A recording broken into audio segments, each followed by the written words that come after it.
புதிய தலைமுறையின் டாப் 10 செய்திகளுக்கு வரவேற்கிறோம். வழங்குவதற்காக நான் கார்த்திகா கண்ணன். மெரினா சாகசம் முடிந்தாலும் அது ஏற்படுத்தியுள்ள தாக்கம் இன்னும் பேசுபொருளாகவே உள்ளது. சாகசத்தை பார்த்துவிட்டு வீடு திரும்பும்போது உயிரிழந்தவர்களில் 2 பேரின் உடல் குடும்பத்தினரிடம் ஒப்படைக்கப்பட்டிருக்கிறது. இதுபோன்ற செய்திகளை டாப் 10 தமிழகத்தில் பார்க்க இருக்கிறோம். அரபிக்கடல் பகுதியில் வரும் 9ஆம் தேதி காற்றழுத்த தாழ்வு பகுதி உருவாக வாய்ப்புள்ளதாக வானிலை ஆய்வு மையம் கணித்திருக்கிறது. தென்கிழக்கு, மத்திய கிழக்கு மற்றும் அதனை ஒட்டிய லட்சத்தீவு பகுதியில் இந்த காற்றழுத்த தாழ்வு பகுதி உருவாகலாம் என்று கூறப்படுகிறது. அதனைத் தொடர்ந்து வடகிழக்கு பருவமழை தொடங்குவதற்கான சூழல் உருவாகும். கிழக்கு திசை காற்று தமிழகத்தினூடே செல்ல வாய்ப்புள்ளதால் பருவமழைக்கான சூழலும் உள்ளதாக வானிலை மையம் தெரிவித்துள்ளது. ஏற்கனவே தமிழகத்தில் வடகிழக்கு பருவமழை முன்கூட்டியே தொடங்கும் என்று வானிலை ஆய்வு மையம் தெரிவித்துள்ளது.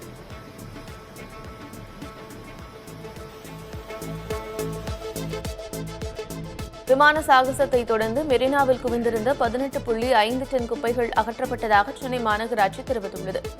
மெரினா கடற்கரை முழுவதும் குவிந்திருந்த குப்பைகளை அகற்றும் பணியில் மாநகராட்சி ஊழியர்கள் ஈடுபட்டுள்ளனர். நேற்று நடந்த விமான சாகசத்தை பார்க்க லட்சக்கணக்கானோர் குவிந்தனர். இவர்கள் பயன்படுத்திய தண்ணீர் பாட்டில்கள், உணவுப் பொருட்களின் கழிவுகள் மற்றும் நெகிழிப் பொருட்கள் கடற்கரையில் கிடக்கின்றன. இதனை 4 இயந்திரங்கள் மூலமாக மாநகராட்சி ஊழியர்கள் அகற்றினர்.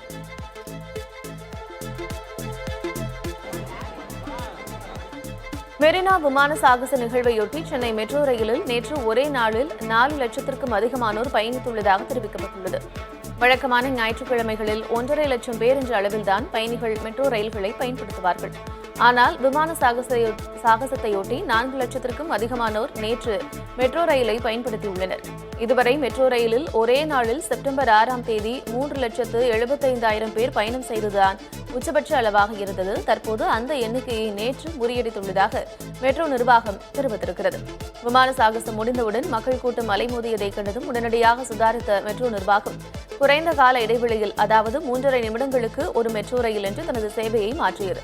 அதே சமயம் புறநகர் ரயில்கள் வழக்கம் போல ஞாயிறு அட்டவணையிலேயே இயக்கப்பட்டதால் மக்கள் பெரும் சிரமத்திற்கு ஆளாகினர்.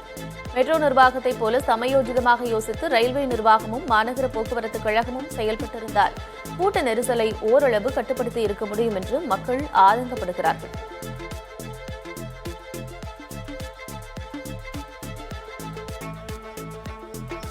சென்னையில் நடைபெற்ற விமான சாகச நிகழ்ச்சிக்கு வந்த 5 பேர் உயிரிழப்பில் அரசியல் செய்ய நினைப்பவர்களுக்கு தோல்வியே மிஞ்சும் என்று அமைச்சர் மா சுப்பிரமணியன் தெரிவித்துள்ளார். வெயிலின் தாக்கத்தால் 5 பேர் உயிரிழந்ததாக அவர் விளக்கம் அளித்துள்ளார்.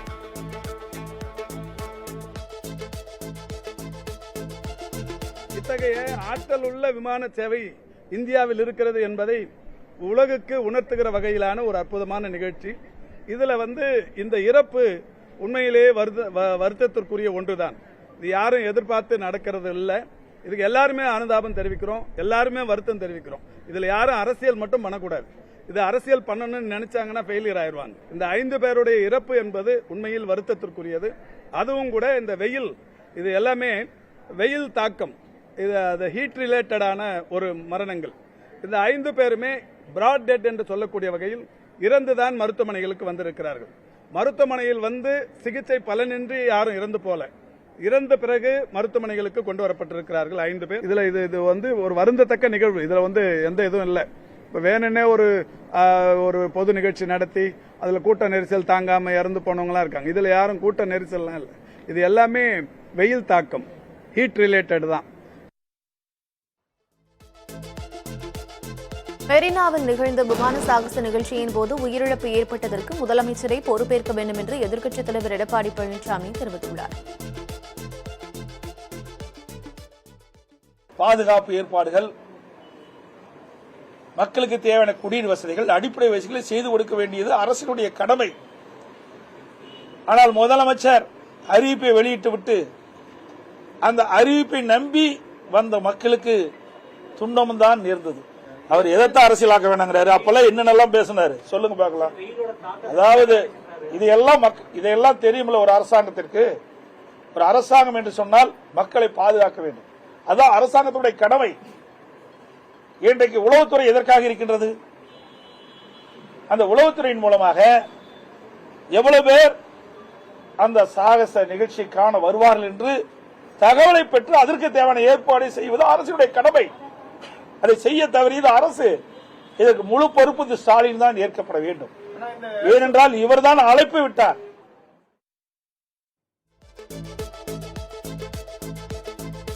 விமான சாகச நிகழ்ச்சியில் 5 பேர் உயிரிழந்தது தொடர்பாக உயர்மட்ட விசாரணைக்கு உத்தரவிட வேண்டும் என்று விடுதலை சிறுத்தைகள் கட்சித் தலைவர் திருமாவளவன் வலியுறுத்தியுள்ளார். இது தொடர்பாக அறிக்கை வெளியிட்டுள்ள அவர் 5 பேர் உயிரிழந்திருப்பது வேதனை அளிப்பதாக குறிப்பிட்டுள்ளார். உயிரிழந்தவர்களின் குடும்பத்தினருக்கு உரிய நிவாரணம் வழங்க வேண்டும் என்று வலியுறுத்தியுள்ள அவர் வெயிலின் தீவிரத்தால் உண்டான நீர்ச்சத்து குறைவால் உயிரிழப்பு ஏற்பட்டிருப்பது தெரியவருவதாக கூறியுள்ளார். வெயிலின் கொடுமையால் ஏற்படும் பாதிப்புகளை தடுக்க இன்னும் தீவிரமாக நடவடிக்கை எடுக்கப்பட்டிருக்க வேண்டும் என்று தெரிவித்துள்ள திருமாவளவன் நிகழ்ச்சி ஏற்பாட்டில் குறைபாடுகள் இருந்ததா என்பதை விசாரித்து பொறுப்பானவர்கள் மீது நடவடிக்கை எடுப்பதற்கு உயர்மட்ட விசாரணைக்கு ஆணையிட வேண்டும் என்றும் கேட்டுக் கொண்டுள்ளார்.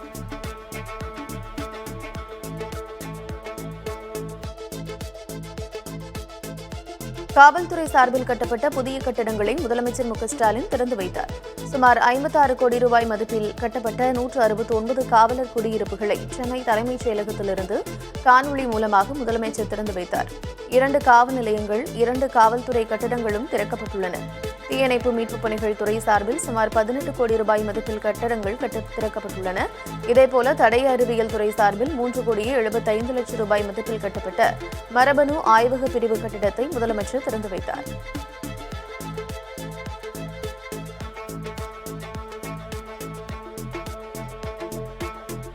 பரந்தூர் விமான நிலைய திட்டத்திற்கு எதிர்ப்பு தெரிவித்து அதிகாரிகளை முற்றுகையிட்டு மக்கள் போராட்டம் நடத்தினர். பரந்தூர் சுற்றுவட்டாரத்தில் உள்ள 20 கிராமங்களை உள்ளடக்கிய 5746 ஏக்கர் பரப்பளவில் பரந்தூர் பசுமை வெளி விமான நிலையம் அமைக்கும் பணிகள் மேற்கொள்ளப்பட்டு வருகின்றன. இதற்காக பரந்தூர், நெல்வாய், தண்டலம், மடப்புரம், நாகப்பட்டு, ஏகனாம்புரம், மேலேரி ஆகிய கிராமங்களில் விவசாய நிலங்கள் மட்டுமின்றி குடியிருப்பு பகுதிகளும் அகற்றப்பட உள்ளதால் மக்கள் அதிருப்தி அடைந்துள்ளனர். தொடர் போராட்டங்களிலும் ஈடுபட்டு வருகின்றனர். இது தொடர்பாக நிலங்களை பார்வையிட வந்த அதிகாரிகளை மக்கள் இன்று முற்றுகையிட்டனர். நாகப்பட்டு கிராமத்திற்குள் நுழைய விடாமல் சாலையில் அமர்ந்து மக்கள் மறியலில் ஈடுபட்டனர். காவல்துறையினர் சமாதான பேச்சுவார்த்தை நடத்தினர். ஆனால் எந்தவித சுமூக முடிவும் எட்டப்படாமல் பேச்சுவார்த்தை கைவிடப்பட்டது. மீண்டும் வரும் 17ஆம் தேதி பேச்சுவார்த்தை நடைபெறும் என்று அறிவிக்கப்பட்டுள்ளது.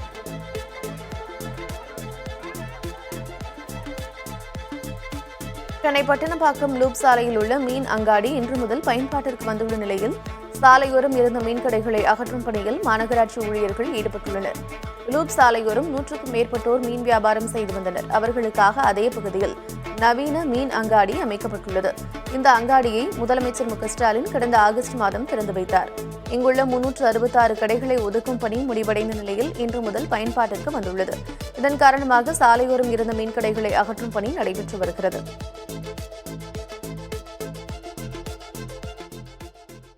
கடை வச்சிருக்கிறவங்க எல்லாம் டோக்கன் கொடுத்து கடை விற்கிறாங்க. இன்னும் ஒரு டோக்கன் கூட எனக்கு வரல. ஏன் கடையை இதுக்குள்ளே உடைக்கிறாங்க? டோக்கன் கொடுங்க, நான் எடுத்துடுறேன். 1ஆம் நம்பர் டோக்கன் கொடுத்தீங்க, அதே 1ஆம் நம்பர் டோக்கன் வேற ஒருத்தவங்களுக்கு போயிடுச்சு. அப்புறம் டோக்கன் கொடுத்துட்டு இந்த டோக்கன் வாங்கி வச்சுக்கின்னு கடைக்கு போகாத இருக்கிறமா. 5 நாளாக மீன் கடைக்கு போகாத இருக்கிறேன். மீனை வச்சுக்கின்னு மீனை விற்காத இருக்கிறேன். தமிழகத்தின் மாநில விலங்கான வரையாடுகளுக்கு முக்கியத்துவம் கொடுக்கும் வகையில் இன்று வரையாடுகள் தினம் கொண்டாடப்படுகிறது. நீலகிரி மாவட்டம் முக்கூர்த்தி மற்றும் வால்பாறை வனப்பகுதிகளில் வரையாடுகள் காணப்படுகின்றன. கேரளாவிலும் குறிப்பிட்ட அளவு வரையாடுகள் உள்ளன. அழிவின் விளிம்பில் உள்ள இந்த வரையாடுகளை பாதுகாக்க கடந்த 2022ஆம் ஆண்டு தமிழக அரசு 25 கோடி ரூபாய் நிதி ஒதுக்கியது. ஆண்டுதோறும் அக்டோபர் 7ஆம் தேதி வரையாடுகள் தினம் கொண்டாடப்பட்டு வருகிறது. வரையாடுகளின் வாழ்விடங்களை பாதுகாக்கவும் ஆய்வு மேற்கொள்ளவும் பல்வேறு பணிகள் நடந்து வருகின்றன. 2015ஆம் ஆண்டு கணக்கெடுப்பின்படி தமிழகம் மற்றும் கேரளாவில் 3122 வரையாடுகள் இருப்பது தெரியவந்துள்ளது. அதனைத் தொடர்ந்து கடந்த ஏப்ரல் மாதம் ஒருங்கிணைந்த வரையாடுகளின் கணக்கெடுப்பு பணிகள் தமிழகம் மற்றும் கேரளாவில் நடத்தப்பட்டது. இந்த ஆண்டு நடத்தப்பட்ட கணக்கெடுப்பின் முடிவுகள் இன்னும் ஒரு சில தினங்களில் வெளியாகும் என எதிர்பார்க்கப்படுகிறது. இந்தியா வந்துள்ள மாலத்தீவு அதிபர் முகமது மொய்சுவுடன் பிரதமர் மோடி இருநாட்டு உறவுகள் குறித்து பேச்சுவார்த்தை நடத்தினார். மாலத்தீவு அதிபர் முகமது மொய்சு 5 நாள் அரசுமுறை பயணமாக இந்தியா வந்துள்ளார். அவருக்கு குடியரசுத் தலைவர் மாளிகையில் முப்படைகளின் அணிவகுப்பு மரியாதையுடன் வரவேற்பும் அளிக்கப்பட்டது. முன்னதாக தேசப்பிதா மகாத்மா காந்தி நினைவிடத்திலும் முகமது மொய்சு அஞ்சலி செலுத்தினார். இதன்பின் ஹைதராபாத் இல்லத்தில் பிரதமர் மோடியும் முகமது மொய்சுவும் சந்தித்து பேச்சுவார்த்தை நடத்தினர். கடந்த சில ஆண்டுகளாக மாலத்தீவு அரசு இந்திய எதிர்ப்பு நிலைப்பாட்டை எடுத்திருந்த நிலையில் இருதரப்பு உறவு வெகுவாக பாதிக்கப்பட்டது. மாலத்தீவு சீன சார்பு நிலைப்பாட்டை எடுத்ததாகவும் தகவல்கள் வெளியாகின. மாலத்தீவிலிருந்து இந்திய ராணுவ வீரர்கள் வெளியேற உத்தரவிடப்பட்டிருந்தனர். எனினும் பின்னர் அதிபர் மொய்சு இந்தியாவுடன் உறவுகளை வலுப்பட முனைந்திருக்கிறார்.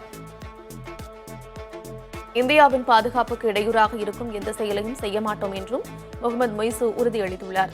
இதன் தொடர்ச்சியாக அந்நிய செலாவணி நெருக்கடியால் திணறி வரும் மாலத்தீவுக்கு $50 மில்லியன் உதவி செய்வதாகவும் இந்தியா அறிவித்திருக்கிறது.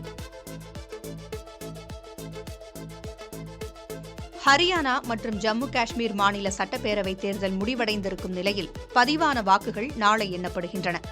அதற்காக வாக்கு எண்ணும் மையங்களுக்கு 3 அடுக்கு பாதுகாப்பு போடப்பட்டுள்ளது. 90 தொகுதிகளை கொண்ட ஹரியானாவுக்கு நேற்று முன்தினம் ஒரே கட்டமாக வாக்குப்பதிவு நடைபெற்றது. அதில் 67.9% வாக்குகள் பதிவாயின. கடந்த 10 ஆண்டுகளாக ஹரியானாவில் பாஜக ஆட்சி நடைபெற்று வரும் நிலையில் ஆட்சி மாற்றம் நிகழும் என்று தேர்தலுக்கு பிந்தைய கருத்து கணிப்புகள் கூறுகின்றன. அதனால் பெரும்பான்மை பலத்துடன் காங்கிரஸ் ஆட்சி அமைக்கும் என்று எதிர்பார்க்கப்படுகிறது. இதேபோல் 90 தொகுதிகளை கொண்ட ஜம்மு காஷ்மீருக்கு 3 கட்டங்களாக தேர்தல் நடைபெற்றது.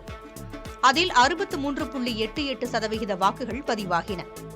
சிறப்பு அந்தஸ்து ரத்து செய்யப்பட்ட பிறகு நடைபெற்ற முதல் சட்டமன்ற தேர்தல் என்பதால் வாக்கு எண்ணிக்கை மிகுந்த எதிர்பார்ப்பை ஏற்படுத்தியுள்ளது. அதே சமயம் யாருக்கும் பெரும்பான்மை கிடைக்காமல் தொங்கு சட்டப்பேரவை அமையும் என்பதே கருத்து கணிப்புகளின் முடிவாக உள்ளது. பிடிபிக்கு குறைந்த இடங்களே கிடைத்தாலும் ஆட்சி அமைப்பதற்கு அந்த கட்சி துருப்புச் சீட்டாக மாறக்கூடும். அதேபோல 5 நியமன எம்எல்ஏக்களின் பங்களிப்பும் முக்கியமானதாக கருதப்படுகிறது. திருப்பதி ஏழுமலையான் கோவிலில் நாளை கருட சேவை நடைபெற உள்ளதால் திருமலைக்கு செல்ல தனியார் வாகனங்களுக்கு தடை விதிக்கப்பட்டுள்ளது. வருடாந்திர பிரம்மோற்சவ விழாவின் 4ஆம் நாளான இன்று காலை கற்பக விருட்ச வாகனத்தில் மலையப்ப சுவாமி கையில் புல்லாங்குழலுடன் கிருஷ்ண அலங்காரத்தில் ஸ்ரீதேவி பூதேவியுடன் 4 மாட வீதிகளில் அருள் பாலித்தார். கடந்த 4ஆம் தேதி கொடியேற்றத்துடன் பிரம்மோற்சவ விழா தொடங்கியது. காலை மாலை என 2 வேளைகளிலும் மலையப்ப சுவாமி 4 மாட வீதிகளில் சுற்றி வந்து பக்தர்களுக்கு அருள் பாலித்து வருகிறார். இன்று இரவு 7 மணி முதல் 9 மணி வரை சர்வ பூபால வாகனத்தில் மலையப்ப சுவாமி 4 மாட வீதிகளிலும் பக்தர்களுக்கு அருள் பாலிக்கிறார். விழாவின் சிகர நிகழ்வான கருட சேவை நாளை நடைபெறவுள்ளது. வழக்கத்தை விட இந்த ஆண்டு 30 நிமிடங்கள் முன்னதாகவே சேவை தொடங்கும் என்று தெரிவிக்கப்பட்டுள்ளது. அதனால் லட்சக்கணக்கான பக்தர்கள் திருமலையில் குவிந்து வருகின்றனர். கூட்ட நெரிசலை கட்டுப்படுத்த பல்வேறு ஏற்பாடுகள் செய்யப்பட்டு வருகின்றன. முன்னெச்சரிக்கையாக தனியார் வாகனங்கள் மலை மீது செல்ல தடை விதிக்கப்பட்டுள்ளது. பக்தர்கள் வசதிக்காக QR கோட் மூலம் வாகன நிறுத்துமிடங்களை கண்டறியவும் ஏற்பாடு செய்யப்பட்டுள்ளது. கொல்கத்தா பெண் மருத்துவரின் கொடூர கொலைக்கு நீதி கேட்டு ஜூனியர் மருத்துவர்களின் காலவரம்பற்ற உண்ணாவிரத போராட்டம் 3வது நாளாக தொடர்கிறது. இந்த விவகாரத்தில் மேற்குவங்க அரசு அளித்த வாக்குறுதிகளை நிறைவேற்றவில்லை என்று கூறி கடந்த சனிக்கிழமை 6 மருத்துவர்கள் காலவரம்பற்ற உண்ணாவிரத போராட்டத்தை தொடங்கினர். தர்மதாலா பகுதியில் நடைபெற்று வரும் போராட்டத்திற்கு சக மருத்துவர்களும் ஆதரவு தெரிவித்து வருகின்றனர். 100க்கும் அதிகமானோர் பங்கேற்கும் போராட்டத்திற்கு நடமாடும் கழிவறை அமைக்கக்கூட காவல்துறை அனுமதி வழங்கவில்லை என்று மருத்துவர்கள் குற்றஞ்சாட்டுகின்றனர். எந்தவித புற அழுத்தமும் தங்கள் போராட்டத்தை வலுவிழக்கச் செய்யாது என்று ஜூனியர் மருத்துவர்கள் திட்டவட்டமாக தெரிவித்துள்ளனர். பணியிட பாதுகாப்பை அரசு உறுதி செய்ய வேண்டும் என்றும் வலியுறுத்தப்பட்டு வருகிறது. இதற்கிடையில் கொல்கத்தாவில் துர்கா பூஜை கொண்டாட்டங்களை புறக்கணிக்க வேண்டும் என்று குரல்கள் எழுந்துள்ளன. பெண்ணுக்கு நீதி கிடைக்காத போது பெண்ணின் வலிமையை கொண்டாடும் விழா போலியாக எதற்கு என்றும் பலரும் கேள்வி எழுப்புகின்றனர். டெல்லியை அதிர வைத்த மருத்துவர் கொலை வழக்கில் சிறுவனை காவல்துறையினர் கைது செய்துள்ளனர். பதர்பூர் பகுதியில் செயல்பட்டு வரும் கிளினிக்கில் சிகிச்சைக்கு வருவது போல வந்தவர்கள் மருத்துவர் ஜாவேத் அக்தரை சுட்டுக் கொன்றுவிட்டு தப்பியோடினர். சிசிடிவி காட்சிகளை ஆய்வு செய்ததில் இந்த கொலையில் 2 சிறுவர்களுக்கு தொடர்பு இருப்பது உறுதி செய்யப்பட்டது. கொலைக்கு பின் சமூக வலைதளத்தில் சம்பந்தப்பட்ட சிறுவன் போட்ட பதிவின் அடிப்படையில் அவரை நெருங்கிய காவல்துறையினர் கைது செய்தனர். எதற்காக இந்த கொலை நடந்தது என்பது குறித்து விசாரித்து வருவதாகவும் இரண்டாவது நபரை பிடிக்கும் பணியும் நடைபெற்று வருவதாகவும் தெரிவிக்கப்பட்டுள்ளது. டெல்லியை பொறுத்தவரை கடந்த ஆண்டை ஒப்பிடும்போது குற்றச்சம்பவங்கள் தொடர்ந்து அதிகரித்து வருவதாக புள்ளி விவரங்கள் தெரிவிக்கின்றன.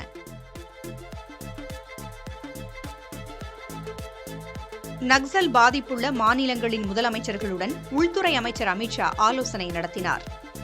ஆந்திரா, பீகார், சத்தீஸ்கர், ஜார்க்கண்ட், தெலங்கானா, ஒடிஷா, மகாராஷ்டிரா மற்றும் மத்திய பிரதேசம் ஆகிய மாநிலங்களில் மேற்கொள்ள வேண்டிய பாதுகாப்பு நடவடிக்கைகள் குறித்து அதில் ஆலோசிக்கப்பட்டது. பிரதமர் மோடி தலைமையிலான ஆட்சியில் வன்முறைகள் 72% குறைந்துள்ளதாகவும் மோதல்களால் ஏற்படும் உயிரிழப்புகள் 86% குறைந்திருப்பதாகவும் அமித்ஷா தெரிவித்துள்ளார். நக்சல்கள் தங்களுடைய இறுதிக்கட்டத்தில் இருப்பதாகவும் அவர் கூறியுள்ளார். பிரதமர் மோடியின் தலைமையில் உள்துறை அமைச்சகத்தின் வழிகாட்டுதலின் கீழ் 2026ஆம் ஆண்டு மார்ச் மாதத்திற்குள் உள்நாட்டு தீவிரவாத அச்சுறுத்தலை முற்றிலும் ஒழிக்க மத்திய அரசு உறுதிபூண்டுள்ளதாக அமித்ஷா தெரிவித்துள்ளார். நக்சல்களின் அச்சுறுத்தலை எதிர்த்து போராட சம்பந்தப்பட்ட மாநிலங்களுக்கு மத்திய அரசு அனைத்து உதவிகளையும் செய்து வருவதாகவும் குறிப்பிடப்பட்டுள்ளது. தனித்த பாரம்பரிய இலக்கிய செழுமைமிக்க மொழிக்கே செம்மொழி அந்தஸ்து வழங்கப்படும் என்ற நிபந்தனை தற்போது நீக்கப்பட்டுள்ளது தெரியவந்திருக்கிறது. மராத்தி, பெங்காலி உள்ளிட்ட 5 மொழிகளுக்கு அச்சிறப்பு அண்மையில் வழங்கப்பட்டுள்ள நிலையில் அதன் பின்னணி குறித்த தகவல் தற்போது வெளியாகியுள்ளது. மிக்க பழமையான ஒரு மொழி பிற மொழியிடமிருந்து சொற்களை பெறவில்லை என நிரூபிப்பது அல்லது நிராகரிப்பது மிக கடினமான ஒன்று என்பதாலேயே அந்த நிபந்தனை கைவிடப்பட்டதாக தகவல் வெளியாகியுள்ளது. 2004ஆம் ஆண்டு முதலாக செம்மொழி அந்தஸ்து தமிழுக்கு வழங்கப்பட்டது. அப்போது முதல் செம்மொழி அந்தஸ்துக்கான கடுமையான நிபந்தனைகள் படிப்படியாக தளர்த்தப்பட்டு வருவது குறிப்பிடத்தக்கது. பசுவை விலங்குகள் பட்டியலிலிருந்து நீக்குமாறு மத்திய அரசை சுவாமி அவிமுக்தேஸ்வரானந்த் சரஸ்வதி கேட்டுக் கொண்டுள்ளார்.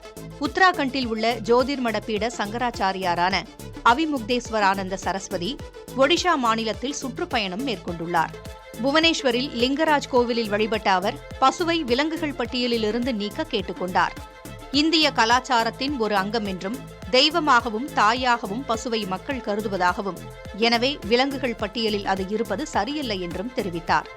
பசுவதை தடுத்து நிறுத்தப்படுவதுடன் அதற்கென தனி சட்டம் இயற்றப்பட வேண்டும் என்றும் அவிமுக்தேஸ்வரானந்த் கேட்டுக் கொண்டார். மகாராஷ்டிரா அரசு அண்மையில் நாட்டு மாட்டு இனங்களை ராஜமாதாவாக அறிவித்தது குறிப்பிடத்தக்கது. மகாராஷ்டிர சட்டப்பேரவைத் தேர்தலில் பாஜக கூட்டணியில் தொகுதி பங்கீடு முடிவுக்கு வந்துவிட்டதாக தகவல் வெளியாகியுள்ளது. 288 இடங்களில் 150 இடங்களில் பாஜக களமிறங்கும் என்றும், சிவசேனா ஏக்நாத் ஷிண்டே கட்சி 80 முதல் 90 இடங்களிலும், அஜித் பவாரின் தேசியவாத காங்கிரஸ் கட்சி உள்ளிட்ட பிற கூட்டணி கட்சிகள் 50 முதல் 60 தொகுதிகளில் போட்டியிடும் என்றும் தெரிகிறது. மேலும் கூட்டணியில் முதலமைச்சர் வேட்பாளராக யாரையும் முன்னிறுத்த வேண்டாம் என்றும் முடிவெடுக்கப்பட்டிருப்பதாக தகவல் வெளியாகியுள்ளது. எதிர்த்தரப்பில் உள்ள மகா விகாஸ் அகாதி கூட்டணியில் தொகுதி பங்கீடு குறித்த அறிவிப்பு வரும் 12ஆம் தேதி வெளியாகும் என்று தெரிகிறது.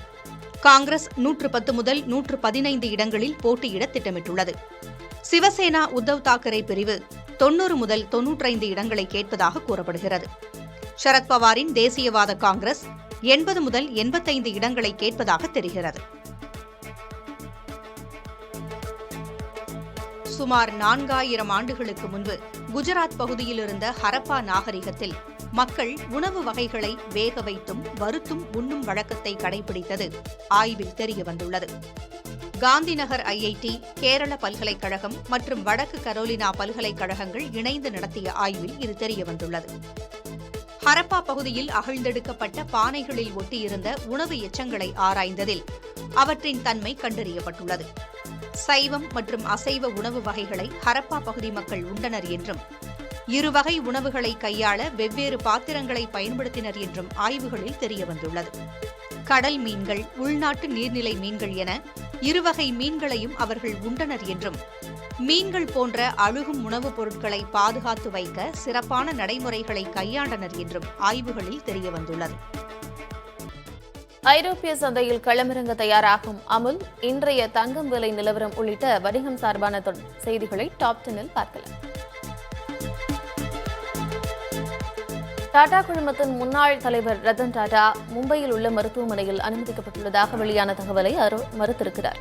86 வயதான ரத்தன் டாடாவுக்கு இரத்த அழுத்தத்தின் அளவு குறைந்ததன் காரணமாக மும்பை பிரீச் கேண்டி மருத்துவமனையில் அவர் அனுமதிக்கப்பட்டுள்ளதாக தகவல்கள் வெளியாகின. நள்ளிரவில் இரத்த அழுத்தம் குறைந்ததன் விளைவாக ஆபத்தான நிலையில் பிரீச் கேண்டி மருத்துவமனையில் ரத்தன் டாடா அழைத்து வரப்பட்டதாகவும் அவருக்கு தீவிர சிகிச்சை பிரிவில் சிகிச்சை அளிக்கப்பட்டு வருவதாகவும் கூறப்பட்டது. இருதய நோய் நிபுணர் டாக்டர் ஷாருக் ஆஸ்பி கோல்வல்லா தலைமையிலான சிறப்பு மருத்துவக் குழுவினர் மேற்பார்வையில் ரத்தன் டாடாவுக்கு சிகிச்சை வழங்கப்பட்டு வருவதாகவும் தகவல் வெளியாகின.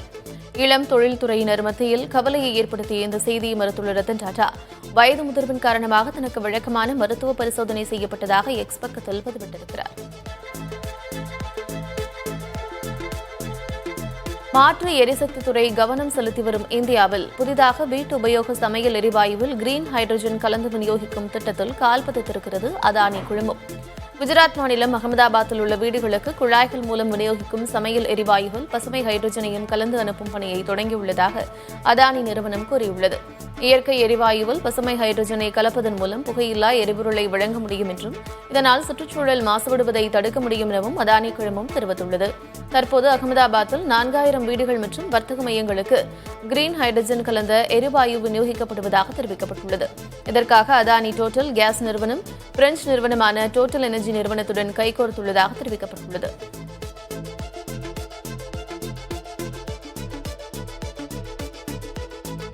இந்திய நிதிச் சந்தைகளில் அந்நிய முதலீட்டாளர்கள் நடப்பாண்டில் இதுவரை செய்த முதலீடு முதல் முறையாக $1,00,000 கோடி எட்டியுள்ளதாக புள்ளி விவரங்கள் கூறுகின்றன. இந்தியாவில் கடன் பத்திரங்கள், பங்குகள், மியூச்சுவல் ஃபண்டுகள் என பல்வேறு நிதி சார்ந்த திட்டங்களில் தொடர்ந்து அந்நிய முதலீடுகள் அதிகரித்து வந்தன.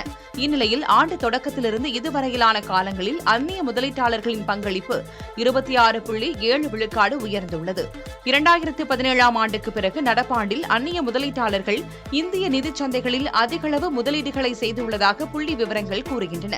கடந்த 2022ஆம் ஆண்டில் அந்நிய முதலீட்டாளர்கள் $633.56 பில்லியன் 2023ஆம் ஆண்டில் $795.20 பில்லியன் அளவிற்கும் முதலீடு செய்திருந்தனர். இந்தியாவில் செப்டம்பர் மாதத்தில் சுமார் 52 நிறுவனங்கள் பொதுப்பங்கு வெளியீட்டில் களமிறங்கின. இந்தியாவில் முதன்மை பங்குச்சந்தை கடந்த ஆண்டு முதலே பிஸியாக இருந்து வருகிறது. அதிகளவு நிறுவனங்கள் பொதுப்பங்கு வெளியீட்டில் ஆர்வம் காட்டி வருவதே அதற்கு காரணம். அந்த வகையில் செப்டம்பரில் மட்டும் 52 நிறுவனங்கள் IPO வெளியீட்டை அறிவித்தன. நடப்பு வாரத்தில் 2 நிறுவனங்கள் மட்டும் IPO வெளியிடுகின்றன. கருடா கன்ஸ்ட்ரக்ஷன்ஸ் மற்றும் ஷிப் டெக்ஸம் ஆகிய நிறுவனங்களும் பொதுப்பங்கு வெளியீடு மூலம் $365 கோடி நிதி திரட்ட உள்ளன. 1.5 லட்சம் கோடி நிதி திரட்டும் வகையில் பொதுப்பங்கு வெளியீடு செய்ய சுமார் 80 நிறுவனங்கள் பங்குச்சந்தை ஒழுங்குமுறை ஆணையத்தின் ஒப்புதலுக்காக வரிசை கட்டி நிற்பதாக புள்ளி விவரங்கள் கூறுகின்றன. 25,000 கோடி நிதி திரட்டும் வகையில் ஹூண்டாய் மோட்டார்ஸ் இந்தியா நிறுவனம் வரும் அக்டோபர் 14ஆம் தேதி பொதுப்பங்கு வெளியீட்டில் களமிறங்க உள்ளது கவனிக்கத்தக்கது.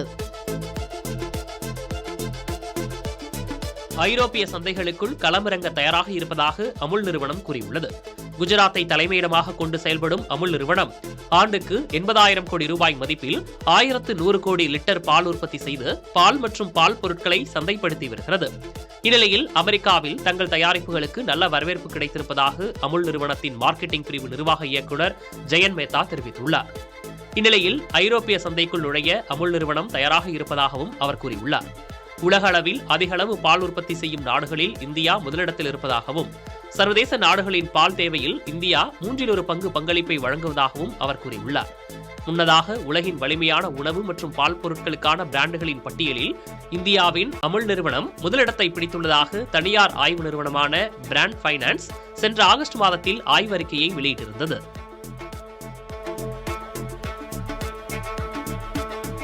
சென்னையில் தங்கத்தின் விலை சிறிய இறக்கம் கண்டுள்ளது. வெள்ளி விலையில் மாற்றமில்லை. காலை நிலவரப்படி 22 கேரட் ஆபரண தங்கம் கிராமிற்கு ₹20 விலை குறைந்து ₹7,100க்கும், ஒரு சவரன் ₹160 விலை இறங்கி ₹56,800க்கும் விற்பனை செய்யப்படுகிறது. வெள்ளி விலையில் மாற்றமில்லாமல் 1 கிராம் ₹103க்கு விற்பனையாகிறது.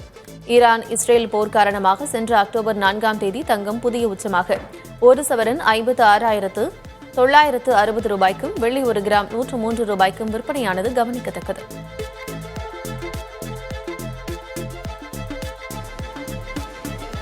வங்கிகளில் வேலை பார்க்க ஆசைப்படுபவர்களா நீங்கள்? அப்படி என்றால் உங்களுக்கான செய்திதான் இது. நாட்டின் மிகப்பெரிய பொதுத்துறையைச் சேர்ந்த பாரத ஸ்டேட் வங்கி நடப்பாண்டில் 10,000 பேரை பணிக்கு சேர்க்க இருப்பதாக அறிவித்துள்ளது.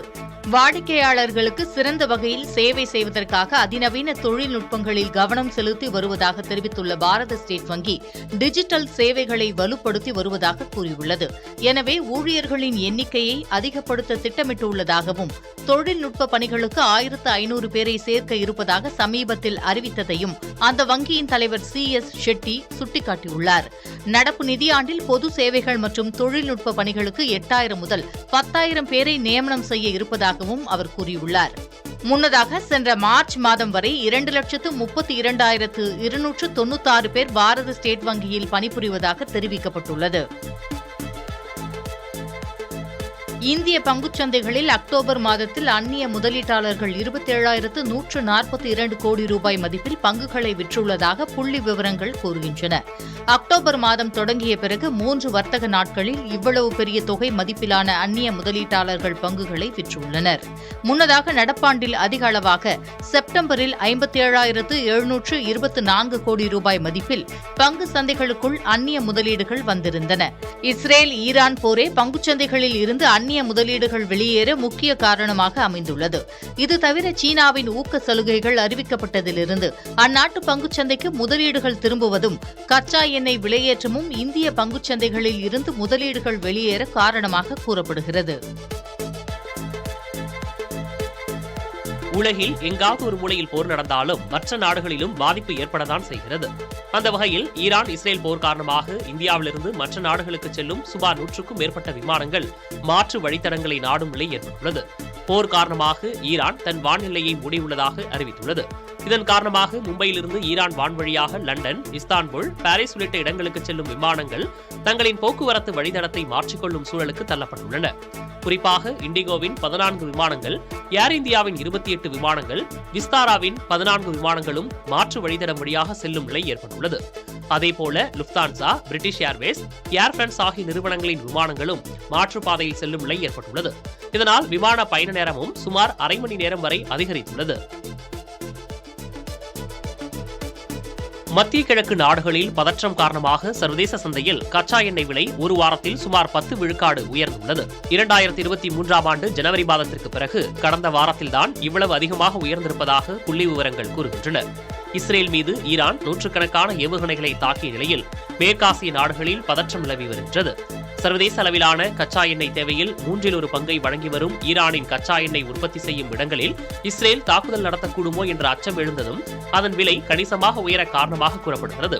ஆனால் ஈரானின் எண்ணெய் உற்பத்தி நிலையங்களில் தாக்குதல் நடத்த வேண்டாம் என அமெரிக்க அதிபர் ஜோ பைடன் இஸ்ரேலை கேட்டுக் கொண்டதன் காரணமாக மேலும் விலை அதிகரிக்காமல் இருந்ததற்கு காரணமாக கூறப்படுகிறது.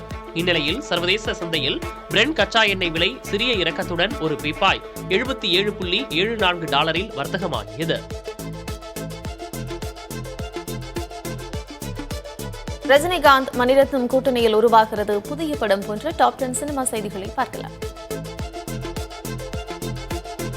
ரஜினிகாந்த் மணிரத்னம் கூட்டணியில் புதிய படம் உருவாக உள்ளதாக கூறப்படுகிறது. இதற்கான அறிவிப்பு ரஜினியின் பிறந்த நாளான டிசம்பர் 12ஆம் தேதி வெளியாகும் என்று எதிர்பார்க்கப்படுகிறது. தளபதி படத்திற்கு பின் இந்த கூட்டணி இணையுமா என்று ரசிகர்கள் ஆவலுடன் காத்திருக்கின்றனர். ரஜினிகாந்த் வேட்டையின் படத்திற்கு பின் தற்போது கூலி படத்தில் நடித்து வருகிறார். அதே நேரம் மணிரத்னம் நடிகர் கமல்ஹாசனை வைத்து தக் லைஃப் படத்தை எடுத்து முடித்திருக்கிறார். படத்தின் அடுத்த கட்ட பணிகள் தொடங்கப்பட உள்ளன.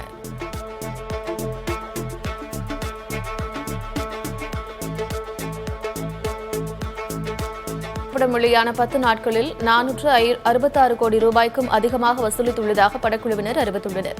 கொரட்டலா சிவா இயக்கத்தில் ஜூனியர் என்டிஆர் நடித்துள்ள திரைப்படம் தேவராபாகம் 1. அனிருத் இசையமைத்துள்ள இந்த படத்தில் பாலிவுட் நடிகை ஜான்வி கபூர் நாயகியாக நடித்திருக்கிறார். சைஃப் அலிகான், பிரகாஷ் ராஜ் உள்ளிட்ட பலரும் இந்த படத்தில் நடித்திருக்கிறார்கள். 1000 கோடி ரூபாய் வசூலை குவிக்கும் படமாக தேவரா இருக்கும் என்று ரசிகர்கள் எதிர்பார்க்கிறார்கள்.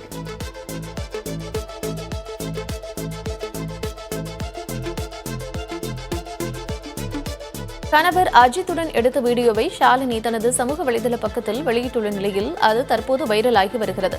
ஸ்பெயின் நாட்டில் நடைபெறும் கால்பந்து போட்டியை காண தங்களது மகனை அழைத்து சென்றபோது இந்த வீடியோ எடுத்ததாக கூறப்படுகிறது. அஜித் தற்போது குட் பேட் அக்லி படப்பிடிப்பில் ஈடுபட்டுக் கொண்டிருந்த போதும் தனது மனைவியுடன் நேரம் செலவழித்து வருகிறார்.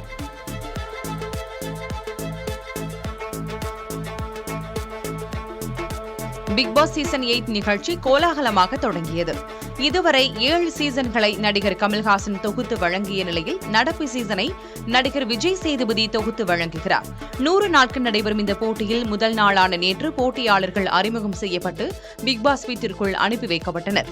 இதில் திரைப்பட தயாரிப்பாளர் ரவீந்தர், தொகுப்பாளர்கள் தீபக், ஆனந்தி, விஷால், நடிகர் ரஞ்சித், நடிகர் தர்ஷா குப்தா உள்ளிட்ட பிரபலங்கள் போட்டியில் பங்கேற்றுள்ளனர்.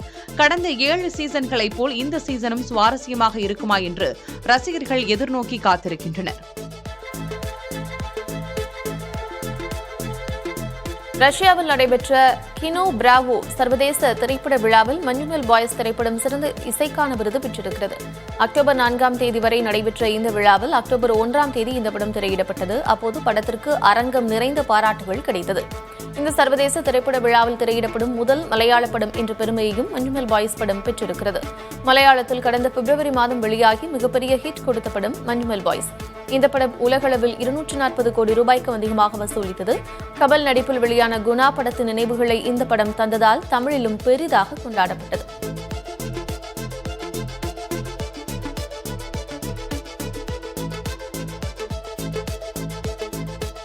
ராயன் படத்தில் இடம்பெற்ற வாட்டர் பாக்கெட் பாடல் 10 கோடி பார்வைகளை கடந்திருக்கிறது. தனுஷ் இயக்கி நடித்த ராயன் படத்தில் சந்தீப் கிஷன் மற்றும் அபர்ணா முரளி இடையே இடம்பெற்ற வாட்டர் பாக்கெட் பாடல் ரசிகர்கள் மத்தியில் மிகப்பெரிய வரவேற்பை பெற்றது. AR ரஹ்மான் இசையில் கானா காதர் எழுதிய இந்த பாடலை சந்தோஷ் நாராயணன் மற்றும் ஸ்வேதா மோகன் ஆகியோர் பாடியுள்ளனர். சமீப காலமாக இந்த பாடல் இன்ஸ்டாகிராம் ரீல்ஸ்களில் ஆதிக்கம் செலுத்தி வந்தது. பாகிஸ்தானின் கராச்சி விமான நிலையம் அருகே நடந்த குண்டுவெடிப்பில் சீனர்கள் 2 கொல்லப்பட்டனர். 10 நபர்கள் படுகாயமடைந்தனர்.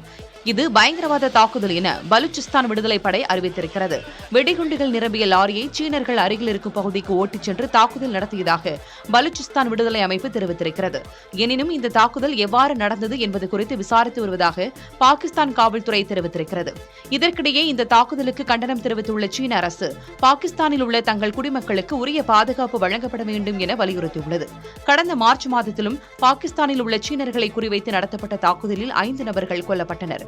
ஆப்கானிஸ்தானில் இருந்து அமெரிக்க படைகள் வெளியேறி தாலிபான் அரசு அமைந்ததிலிருந்தே சீனாவில் பயங்கரவாத தாக்குதல்கள் அதிகரித்து வருவது குறிப்பிடத்தக்கது.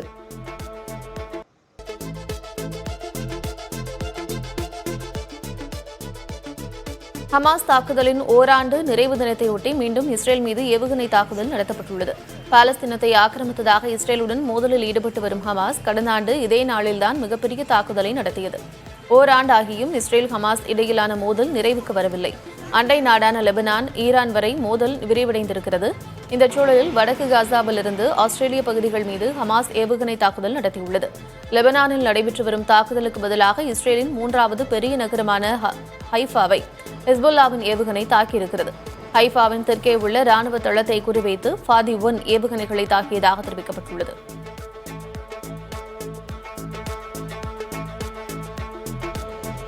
லெபனான் இஸ்ரேல் இடையான மோதலுக்கு மத்தியில் இஸ்ரேல் பிரதமர் பெஞ்சமின் நெதன்யாகு ராணுவ அதிகாரிகளை சந்தித்து ஆலோசனை நடத்தியுள்ளார். ஹமாஸுடனான போருக்கு இடையே லெபனானில் செயல்பட்டு வரும் ஹெஸ்புல்லா அமைப்பினரை குறிவைத்து இஸ்ரேல் படைகள் தொடர் தாக்குதல்களை நடத்தி வருகின்றன. ஹெஸ்புல்லா மூத்த தலைவர்கள் கொல்லப்பட்டுள்ள நிலையில் ஹெஸ்புல்லாவுக்கு எதிரான தாக்குதல் நடவடிக்கைகளில் ஈடுபட்டு வரும் இஸ்ரேல் ராணுவத்தின் வடக்கு மண்டல தளபதிகளை இஸ்ரேல் பிரதமர் நெதன்யாகு நேரில் சந்தித்தார். லெபனான் பிராந்தியத்தில் இஸ்ரேல் படைகளை நிலைநிறுத்துவது, ஹெஸ்புல்லாவின் ராணுவ கட்டமைப்புகளை தகர்ப்பது உள்ளிட்ட நடவடிக்கைகள் குறித்து அவர்களுடன் ஆலோசனை மேற்கொண்ட பிரதமர் நெதன்யாகு அந்த பகுதியில் நிலவும் சூழல் குறித்தும் கேட்டறிந்தார். லெபனான் மீதான தாக்குதல் தீவிரமடைந்து வரும் நிலையில் ராணுவ வீரர்களுடனான இஸ்ரேல் பிரதமரின் இந்த சந்திப்பு முக்கியத்துவம் வாய்ந்ததாக பார்க்கப்படுகிறது.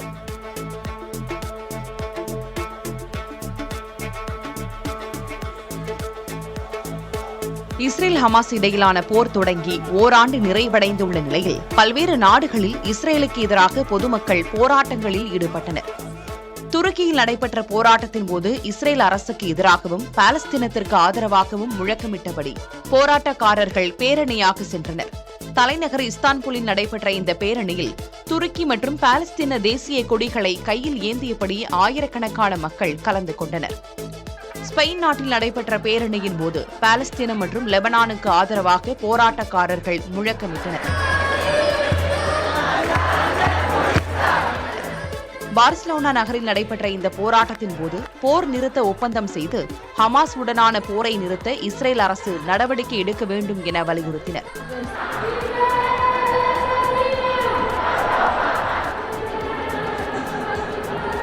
ஜெர்மனி தலைநகர் பெர்லினில் நடைபெற்ற போராட்டத்தின் போது காசா மீதான போரை உடனடியாக நிறுத்த பொதுமக்கள் வலியுறுத்தினர்.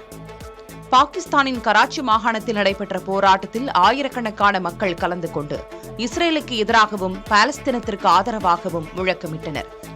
கடந்த ஆண்டு அக்டோபர் 7ஆம் தேதி முதல் இஸ்ரேல் படையினருக்கும் ஹமாஸ் அமைப்பினருக்கும் இடையில் நடைபெற்று வரும் போரில் பாலஸ்தீனர்கள் 41,000க்கும் மேற்பட்டோர் உயிரிழந்தனர்.